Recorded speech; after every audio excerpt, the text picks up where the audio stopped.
Bienvenue à cette capsule d'information Introduction aux risques psychosociaux du travail. Cette capsule est offerte grâce au soutien financier de la CNESST par son programme d'aide financière pour la formation et l'information en santé et sécurité du travail. Dans cette capsule, nous définirons ce que sont les risques psychosociaux.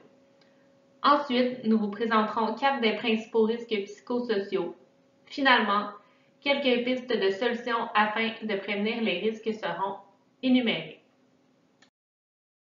Selon l'Institut national de santé publique du Québec, les risques psychosociaux sont définis comme des facteurs qui sont liés à l'organisation du travail, aux pratiques de gestion, aux conditions d'emploi et aux relations sociales et qui augmentent la probabilité d'engendrer des effets néfastes sur la santé physique et psychologique des personnes exposées.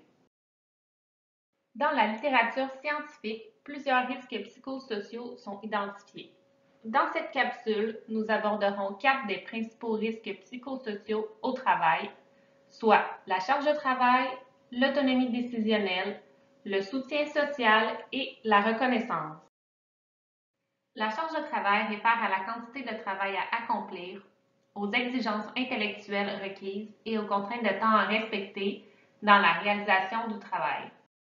La charge de travail doit être abordée de façon globale en tenant compte de la complexité du travail réel, des demandes, des ressources à la disposition pour réaliser le travail, du temps disponible et des imprévus. La charge de travail comporte une dimension subjective. La charge de travail ressentie est aussi importante que la charge de travail demandée. Il existe 3 dimensions de la charge de travail. La charge réelle, c'est-à-dire le travail comme il s'effectue au quotidien avec les contraintes et le vécu de la personne. La charge vécue, c'est-à-dire le travail ressenti par les personnes. Et la charge prescrite, c'est-à-dire les attentes de performance, les responsabilités et les ressources disponibles.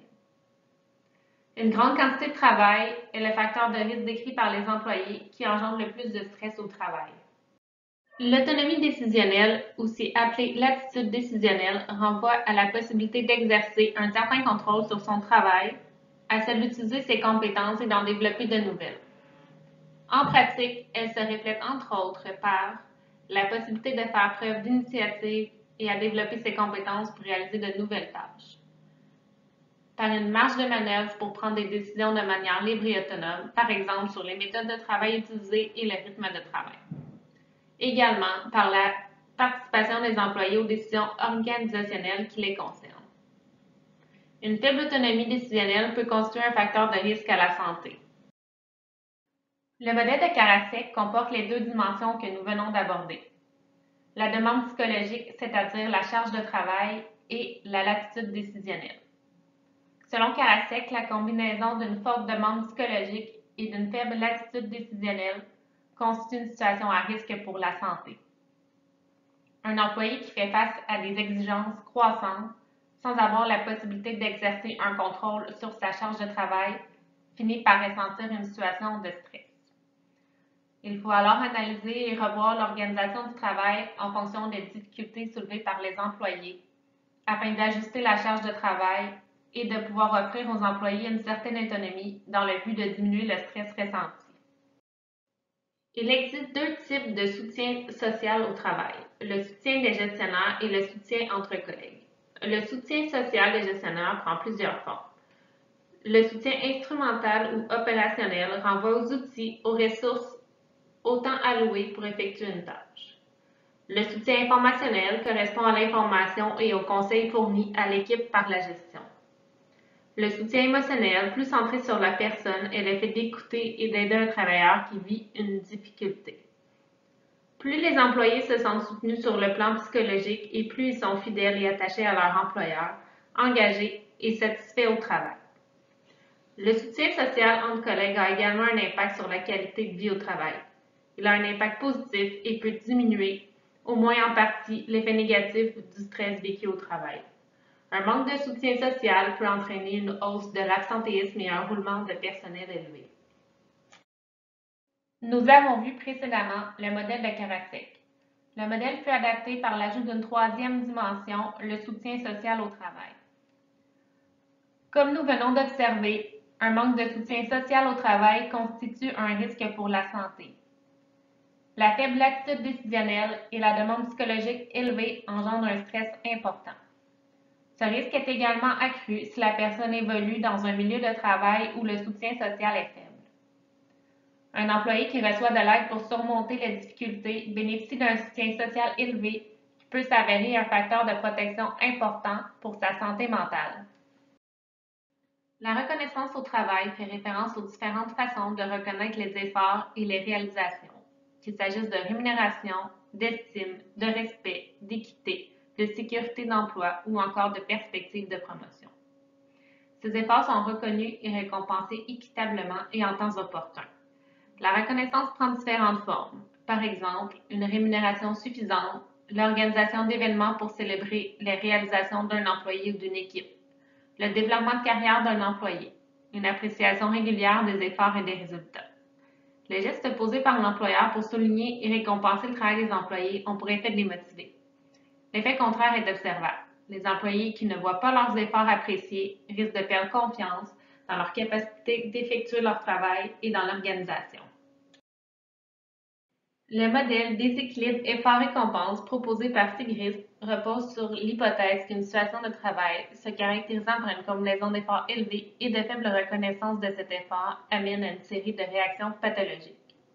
La notion d'effort se rapproche du concept de la demande psychologique proposée par Karasek. La récompense est liée au terme de la reconnaissance que nous venons d'aborder.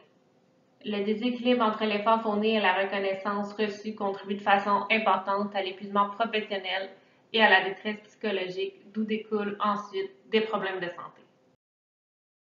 Voici quelques pistes de solutions afin de prévenir les risques psychosociaux. Prenez contact régulièrement avec vos employés. Assurez-vous de leur fournir une mise à jour de l'information. Montrez-vous disponible. Sympathisez avec vos employés qui vivent un stress. Rassurez-les du mieux que vous pouvez. Offrez du renforcement positif et de la reconnaissance au travail de façon régulière. Évaluez les besoins immédiats des employés. Ayez un plan de gestion de la charge de travail afin de distribuer les tâches de vos employés et d'offrir un soutien en cas de surcharge. Orientez aux besoins vos travailleurs vers les ressources pouvant leur apporter un soutien psychologique comme le programme d'aide aux employés. Afin de prévenir adéquatement les risques, la première étape serait d'identifier et d'évaluer les risques présents dans votre milieu de travail. Ensuite, vous pourrez mettre en place une stratégie d'intervention afin de prévenir les risques.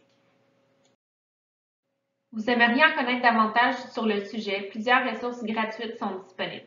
Nous vous invitons à prendre connaissance des normes de l'Association canadienne de normalisation et du Bureau de normalisation du Québec, la norme santé et sécurité psychologique en milieu de travail et la norme entreprise en santé, ainsi que des publications de l'Institut national de la santé publique du Québec. Finalement, nous vous invitons à consulter le site Protégeons la santé mentale au travail, qui présente plusieurs ressources afin d'évaluer et de veiller à la santé psychologique en milieu de travail. Vous trouverez les liens de ces outils dans la description de la vidéo. Voici ce qui termine cette capsule. Pour davantage d'informations sur la prévention de la santé psychologique au travail, consultez la zone de partage et la boîte à outils du thème SST et mieux-être sur le site de Pratique RH.